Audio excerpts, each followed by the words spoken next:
How did I create the project? Well, at first it was quite different from what you see now, concept-wise.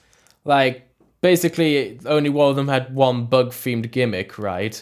While the rest had their own gimmicks and names. Like one of them had guns, and one of them had laser swords, and one of them flown in what I could describe as a rip-off Buzz Lightyear jetpack. Then I basically looked into like shows like Super Sentai, which is what Power Rangers use the footage from, right, for fight scenes and all that, and noticed that they have their own gimmicks, costume themes, costume-wise, and thought, you know, maybe I should make my own bug-themed team. And Starlight should be bug-themed, since I had done failed attempts at a bug-themed team at the past. And so, yeah, and mixed it with it being space-themed.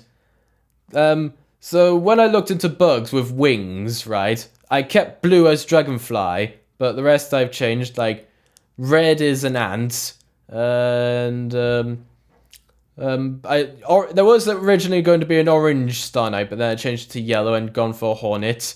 Green as a grasshopper, and purple, I looked into to see if there's any purple butterflies, and there were 2 examples, so I chose that as a new theme. And so yeah, that's how the costumes for Starlight came to be.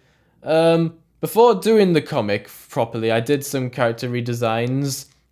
Like I did change the designs, like black hair to blonde and long hair, and switch them up a bit, and then later added some diversity, like one of them is Japanese and one of them is Indian, because, well, let's face it, Indians, particularly most South Asians, except for Miss Marvel, but is kind of underrepresented in terms of superhero fiction.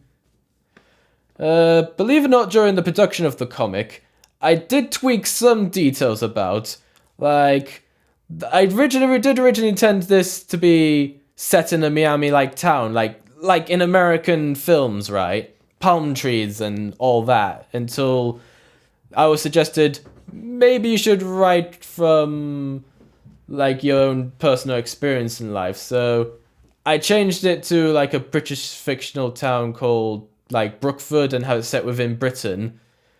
And believe it or not, that's how Pineapple Coast Comics, my brand, came to be in the first place.